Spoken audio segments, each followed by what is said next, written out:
Yadagirigutta form lines లో invest చేసి ప్రతి నెల 6,500 రాబడిని పొందండి. గోధూళి దూసరిత కోమల కుంతలాగ్రం గోవర్ధనోద్ధరణ కేళికృత ప్రయాసం గోపీజనస్య కుచ కుంకుమ ముద్రితాంగం గోవిందమిందువదనం శరణం భజామః. భాగవత కథాసుధకి స్వాగతం. గోపికల వస్త్రాపహరణాన్ని నిన్న విన్నాం. గోపికా వస్త్రాపహరణం తర్వాత కృష్ణుడు ఇంకెవరిని ఉద్ధరించబోతున్నాడో ఈ కొత్త లీల ఏమిటో చూద్దాం. ఒకరోజట చాలా తీవ్రమైన ఎండగా ఉందట.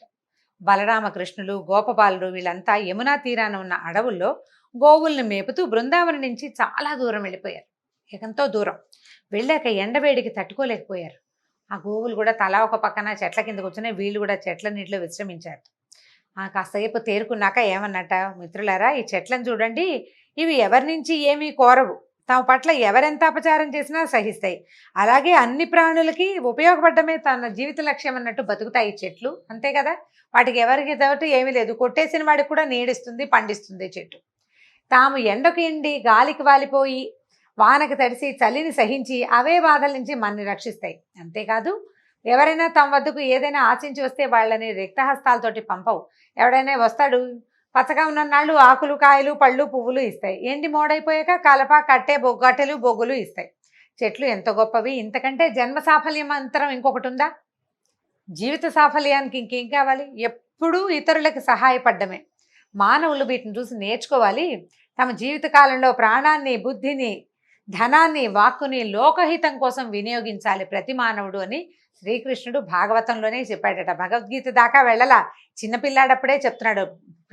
పుట్టిన ప్రతి ప్రాణి లోకహితం కోసం ప్రవర్తించాలి. మనం మొత్తం లోకహితం కోసం ప్రవర్తించలేకపోతాం, కనీసం కొంతైనా లోకహితం, సొంత లాభం కొంత మానుకుని పొరుగువాడికి తోడ్పడాలని కృష్ణ పరమాత్మే చెప్పాడు.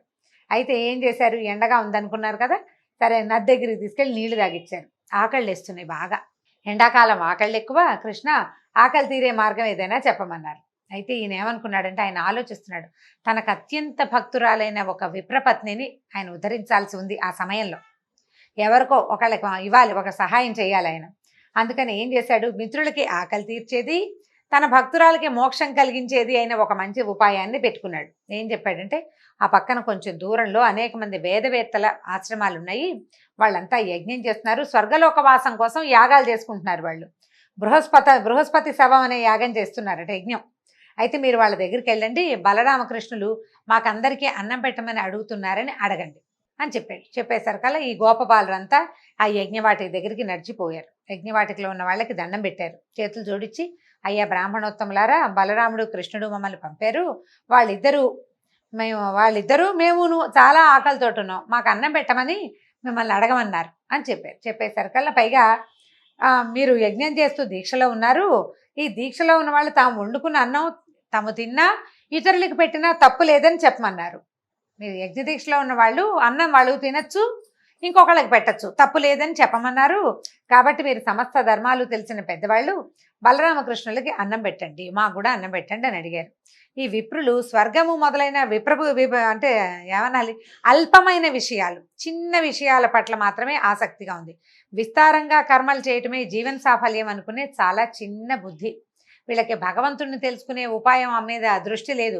స్వర్గారోహణ ఎలా స్వర్గాన్ని పొందాలి అనే దాని మీదే ఉంది.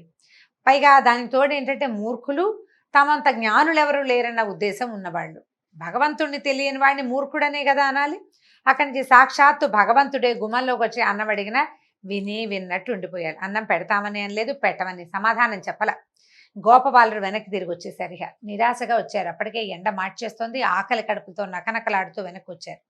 అయితే బలరామకృష్ణులకు చెప్పారు, ఇలా జరిగింది. వాళ్ళు ఏం మాట్లాడలేదని. కృష్ణుడు నవ్వేట, ఏదైనా ఒక పని చేయాలంటే ప్రయత్నం చేస్తూ ఉండాలి. మనకు అన్నం కావాలి, ప్రయత్నం చేయొద్దు. వాళ్ళని అడిగావు, వాళ్ళు కాదన్నారు, ఇంకోళ్ళని అడుగు, ఇంకో ప్రయత్నం చేయాలి కదా. ఒక ఉపాయం ఫలించకపోతే ఇంకో ఉపాయం ఆలోచించాలి. కాబట్టి మీరు మళ్ళీ వెళ్ళండి, ఈసారి బ్రాహ్మణులను అడగద్దు, వాళ్ళ భార్యలను అడగండి అన్నాడు. ఈ విప్రులు జ్ఞాన సంపన్నులు, వాళ్ళకి ఆలోచన ఏంటంటే చదువు విషయం వరకే వాళ్ళకి ఆలోచన ఉంది. కానీ విప్రుల భార్యలు భక్తి సంపన్నులు, వాళ్ళకి చాలా భక్తి ఆలోచనలు ఉన్నాయి. వాళ్ళకి ఏంటంటే అన్నిటికీ ఎప్పుడు నిరంతరము పరమాత్మ మీదే లగ్నమైన మనసు కలిగిన వాళ్ళు. విప్రపత్నులు విష్ణు కథలు విన్నారు, వాటిని మననం చేసుకున్నారు, వాటినే ధ్యానం చేసి ధన్యులయ్యారు. వారు శరీరాలతో సంసారాల్లో ఉన్నారు, కానీ వాళ్ళ మనసుల్లో మాత్రం విష్ణువే ఉన్నాడు ఖచ్చితంగా. కాబట్టి కృష్ణుడు అన్నం అడుగుతున్నాడు అని చెప్పమన్నారు. ఈ పిల్లలు మళ్ళీ గోపబాలురంతా వెళ్ళారు. భార్యలు కూర్చునేందుకు ప్రత్యేకంగా ఒక పక్కన ఒక శాల ఉందట. ఈ యజ్ఞంలో ఉన్న మగవాళ్ళంతా బ్రాహ్మణులంతా యజ్ఞం చేసుకుంటుంటే వాళ్ళ భార్యలు కూర్చోడానికి ఒక పెద్ద శాల కట్టి ఉంది, కూర్చుని ఉన్నారు. వాళ్ళంతా చక్కగా అలంకరించుకుని చక్కగా లక్షణంగా కూర్చుని ఉన్నారు. ఉండేసరికల్ గోపబాలుడు నమస్కారం చేసి చెప్పారు వాళ్ళకి, కృష్ణుడు ఆవులు మేపుతూ ఇంటి నుంచి చాలా దూరం వచ్చేసాడు. అతని అనుచరులమైన మేము, వాళ్ళ అన్నయ్య అయిన బలరాముడు కూడా ఆకలితోటి ఉన్నాం అని చెప్పి మా అందరికీ అన్నం పెట్టమని అడగమన్నాడు అని అడిగేసరికల్లా ఈ మన విప్రపత్నులు, ఈ బ్రాహ్మణ స్త్రీలు అప్పటికే ఈ కృష్ణుడి సంగతులన్నీ విని ఉన్నారు. కృష్ణుడు సాక్షాత్ శ్రీమన్నారాయణ అనే భావనతోటి కూడా ఉన్నారు. పరమాత్మే అడగడం తమది పూర్వజన్మ పుణ్యం అనుకుని ఏం చేశారు, వెంటనే గబగబా నడుం కట్టి వంటలు చేసేసారు. చకచక అందరూ కలిసి షడ్రుచులతో అనేక పదార్థాలు ఉండి పెద్ద పెద్ద పాత్రల్లో పెట్టుకున్నారు. భర్తలు, సోదరులు, బంధువులు, పుత్రులు అందరూ స్త్రీలను అన్నం మోసుకెళ్ళద్దు అని కేకలేశారు. అయితే ఏంటంటే నదులకి ఎన్ని కొండలు అడ్డం వచ్చినా అవి సముద్రం వైపే దారితీస్తాయి. అయినా కూడా వీళ్ళు ఏం చేశారు, అలాగే ఈ విప్రపత్నులు ఎవరు వద్దన్నా సరే ఈ అన్నపాత్రలు అవి మోసుకుంటూ కృష్ణుడు ఉన్న చోటుకి వెళ్ళారు. వాళ్ళల్లో ఒక ఆమె భర్త గట్టిగా అడ్డుకున్నాడు. ఆమెను వెళ్ళని వాళ్ళ చేతులు గుచ్చేసుకున్నాడట. వెళ్ళనిపోయేసరికల్లా ఆమె ఉండిపోయింది అక్కడే. మిగిలిన వాళ్ళంతా వెళ్ళిపోయారు. వెళ్ళంగానే వాళ్ళని చూసేసరికల్లా వాళ్ళకి ఏమనిపించిందంటే తమ జీవాత్మ పరమాత్మలోకి చేరిపోతున్న భావన కలిగిందట. ఆ దివ్యమంగళ స్వరూపాన్ని చూస్తూ ఉండిపోయారు. అప్పుడు ఏం చెప్పాడంటే కృష్ణుడు నవ్వుతూ చెప్పాడట, విశ్వంలో ఉన్న సమస్త జీవులకి ఆత్మని నేనే, ప్రపంచంలో ఉన్న ప్రతి ప్రాణిలోనూ ఉన్నది నేనే, కానీ అందరికీ నా పట్ల సమానంగా భక్తి ఉండదు. ఒక్కొక్కడు నన్ను నమ్మడు కూడా, నమ్మని వాడు ఉంటాడు. కొందరు భక్తి ఏంటంటే ఫలాపేక్షతోటి ఉంటుంది. ఈ పూజ చేస్తేనో, ఈ పారాయణ చేస్తేనో, ఈ నోములు చేస్తే ఈ కోరిక తీరుతుంది, ఇన్ని కొబ్బరికాయలు కొడితే ఈ కోరిక తీరుతుంది, ఈ నామాలు రాస్తే ఈ కోరిక తీరుతుంది. ఇలాంటి ధ్యాసలో ఉండేవాళ్ళు ఏం చేస్తారు, ఆ మనసులో పెట్టుకుంటారు భగవంతుడు ఫలాపేక్షతోటి. ఆ కోరిక తీరే వరకు వాళ్ళ భక్తి దృఢంగా ఉంటుంది. మనం రోజు రామకోటి రాస్తాం అంటే అందరూ ఇలా ఉంటారని నేను చెప్పట్లేదండి, మాట సామెతకి చెప్తున్నాను అంతే. ఈ మన పని అయ్యేదాకా, మా పిల్లలు పైకి వచ్చేదాకానో, లేకపోతే వ్యాపారం పైకి వచ్చేదాకానో, మా ఆరోగ్యము ఏదో అనారోగ్యంలో ఉన్న వ్యక్తి తిరిగి వచ్చేదాకానో ఉపవాసం చేస్తామనో, రామకోటి రాస్తామనో, ఏదో సాయినామని రాస్తామనో, ఇంకోటి రాస్తామనో పెడతారా. అది అయిపోయాక ఏమవుతుంది, ఇది మానేస్తాం మనం కదా, సహజంగా జరిగేదేనండి. ఇది తప్పని అనడం లేదు, తప్పని భగవంతుడు కూడా చెప్పటల్లా. ఫలాపేక్షతో ఉండే భక్తిని గురించి చెప్తూ ఈ మాట చెప్తున్నాడు. వాళ్ళ పని అయిపోయాక ఇంకా భక్తి ఉండదు, ఇంత దృఢంగా ఉండదు, కొద్దిగా ఉంటుంది. ఆయన పట్టుకున్నాం, పని అయ్యింది, ఈసారి మళ్ళీ అవసరమైనప్పుడు మళ్ళీ పట్టుకుందామని ఒక ఆఫీసర్ భావన ఉంటుందన్నమాట భగవంతుడి మీద. అయితే కొందరికి భక్తి అహైతుకి అంటే ఫలాపేక్ష లేనిది, వాళ్ళకి నిర్మలమైన ప్రేమ నిరంతరం ఉంటుంది. ఎవరు ఎన్ని అవరోధాలు కల్పించినా, ఏం జరిగినా, మనమే నడుస్తూ గోతిలో పడినా కూడా భక్తిలో మార్పు ఉండదు. మనం గోతిలో పడితే భగవంతుడు ఏం చేస్తాడు అనిపిస్తుంది. సాధారణంగా మనకెట్లా ఉంటుంది, ఏదైనా రాగానే ఇంకా దేవుడు లేడనేస్తాం. మరణం సంభవించగానే దేవుడు లేడు, ఏదైనా ప్రమాదం అయితే దేవుడు లేడు, వ్యాపారం పాడైతే దేవుడు లేడు, ఉద్యోగం పోతే దేవుడు లేడు. అవన్నీ మనకొచ్చిన సమస్యలు. దానికి భగవంతుడు ఉండడానికి దీనికి అసలు సంబంధమే లేదు. ఆ ధ్యాస ఉండదు మనకు అవన్నీ ఇవ్వడానికే దేవుడు ఉన్నాడని మనం నమ్ముతాం. ఈ ఫలాపేక్ష ఉన్నవాళ్ళు అది. కానీ ఫలాపేక్ష లేని, ఏ హేతువు లేని నిర్హేతుకమైన భక్తి ప్రపత్తులు కొంతమందిలో ఉంటాయి. ప్రత్యేకమైన వ్యక్తులు, సాధారణ జీవితాలు గడపరు వాళ్ళు, మనలాగా ఉండకపోయి ఉండొచ్చు బహుశా. అయితే ఈ వీళ్ళకి చెప్తున్నాడు, మీరు అటువంటి నిర్మలమైన భక్తి కలిగి ఉన్నవాళ్ళు. ఇప్పుడు యజ్ఞం చేస్తున్నారు, యజ్ఞం వల్ల ఒక ఫలితం ఉంది కాబట్టే యజ్ఞం, లేకపోతే ఎందుకు చేస్తారు? వీళ్ళు కృష్ణుడికి అన్నం తెచ్చారు, ఏం ఫలితం లేదు, వాళ్ళకి ఏం అక్కర్లేదు, ఆకలితో ఉన్నాను అన్నం పెట్టండి అన్నాడు, పట్టుకొచ్చారు. ఆయన డబ్బిస్తాడనో ముక్తిస్తాడనో ఊహ ఏం లేదు వాళ్ళకి. ఈ నిర్మలమైన భక్తి ఉంది, భక్తి కలిగిన వాళ్ళు. అందుకే మీకు నా దర్శనం ఇవ్వాలనే మిమ్మల్ని ఇక్కడికి రప్పించాను. మీరు వచ్చిన పని పూర్తయిపోయింది, నన్ను చూసేశారు కదా, ఇంకా మీరు వెనక్కి వెళ్ళిపోండి, మీ భర్తల యజ్ఞం పూర్తి చేసేందుకు సహకరించండి అనేసరికి ఆ స్త్రీలు ఒప్పుకోలేదట. వద్దునైనా మేము వెళ్ళము, వేదాలు ఘోషించే మాటలు సత్యమని నిరూపించు, నీ పాదాంబోజాలు అంటే నీ పాదాలు చేరినటువంటి భక్తులకి ఇక ఈ భవాంబోతులు ఈ ప్రపంచంలోకి తిరిగి రావడం లేదు. ఎవరైతే వైకుంఠంలో స్వామి సాయుధ్యాన్ని పొందుతారో వాళ్ళకి మళ్ళీ పుట్టుక లేదు అని వేదాల్లో చెప్పబడింది. అది నిరూపించు, వేదాలు ఉపనిషత్తులు చెప్తున్నాయి. నిరూపించు. మేము నీ పాదాలు పట్టుకున్నాం, సర్వసంగాలు త్యజించేసాం, భర్తలు లేరు, కొడుకులు లేరు, తమ్ముళ్ళు లేరు, మావయ్యలు లేరు, అందరినీ వదిలిపెట్టి వచ్చేసాం. నీ పాద సేవా భాగ్యాన్ని మాకు అనుగ్రహించు, ఇంతకు మించి ఇంకా ఏమీ అడగమన్నారట. నీ పాదాల మీద పడిన తులసి దళం మాకివ్వు, అది 14 భువనాదుల మీద ఆధిపత్యం కంటే ఎక్కువ. మేము ఇప్పుడు వెళ్ళినా మమ్మల్ని వాళ్ళని తిరస్కరించి ఇక్కడికి వచ్చామని వాళ్ళు మమ్మల్ని కోపంతో భర్తలు కానీ బంధువులు కానీ పుత్రులు కానీ స్వీకరించరు. ఇది సహజంగా జరిగే కదా. నా మాట కాదని వెళ్ళావు, ఏమంటూ వచ్చావు, ఎక్కడి గురించి వచ్చావో అక్కడికే వెళ్ళిపో అంటారు, ఎవరి కోసం వెళ్ళావో అక్కడికే పొమ్మంటారు. లోక సహజంగా జరిగేది. వాళ్ళు ఒప్పుకోరు నాయన అంటే కృష్ణుడు చెప్పాడు గట్టిగా, నేను మీకు అనుజ్ఞిస్తున్నాను, మిమ్మల్ని దేవతలు కూడా తిరస్కరించలేరు, దేవతలు కూడా మిమ్మల్ని కాదనడానికి వీల్లేదు. మీ స్వజనులందరూ అంటే మీ తాలూకు పరివారం, భర్తలు, పిల్లలు, తర్వాత అత్తమామలందరూ చక్కగా గౌరవంగా ఆదరంగా స్వీకరిస్తారు. ఈ దేహంతో ఈ లోకంలో ఉండగా నాకు సమీపంలో ఉండాలని, నన్ను సేవించాలని అదే భాగ్యమని అని అనుకోకండి. నాకు దూరంగా ఉన్నప్పుడు అంటే నేను దూరంగా ఉన్నప్పుడు మీరు నా గురించే మాట్లాడుకుంటారు, ఇతరులు నా గురించి మాట్లాడితే శ్రద్ధగా వింటారు, నా రూపాన్ని మనసులో నిక్షిప్తం చేసుకుంటారు, నన్ను ధ్యానిస్తారు. భగవంతుడు దగ్గరలో ఉండటం కంటే దూరంలో ఉండటం చాలా గొప్ప విషయం అని చెప్తున్నాడు ఈయన. దూరంగా ఉన్నప్పుడే కదా ధ్యాస ఎక్కువ అవుతుంది, నా సాన్నిధ్యంలో ఉన్నప్పుడు అలా కుదరదు. కాబట్టి మీరు నాకు సమీపంలో ఉండాలని కోరుకోవద్దమ్మా. గృహిణులుగా మీకు జీవితంలో చాలా కర్తవ్యాలని, వాటిని శ్రద్ధగా నిర్వహించండి. ఆ ధర్మాన్ని పాటిస్తూనే మనసును నా మీద లగ్నం చేయండి, నాకు సన్నిహితులవుతారు, త్వరలోనే సాయుధ్యం పొందుతారని చెప్పి పంపించాడు. ఈ కృష్ణుడికి నమస్కరించి విప్రపత్నులంతా తమ తమ ఆశ్రమాలకు వెళ్ళిపోయారు. భర్తలు వారిని తమ మాట కాదని వెళ్ళారన్న భావాలే లేవు ఎవరికి. వాళ్ళ లోపలి భావాన్ని ఆ లోపల ఉన్న అంతర్జ్యోతే తుడిపేసింది. అందరూ సగౌరవంగా మామూలుగా ఉన్నారు, ఏమి ఇబ్బంది పెట్టలేదు. భార్యలతో కలిసి యజ్ఞం పూర్తి చేశారు. భర్త చేత అడ్డగించబడిన స్త్రీ మాత్రం ఒక ఆవిడ భార్యని వెళ్ళనివ్వలేదు కదా, ఆపేశాడు.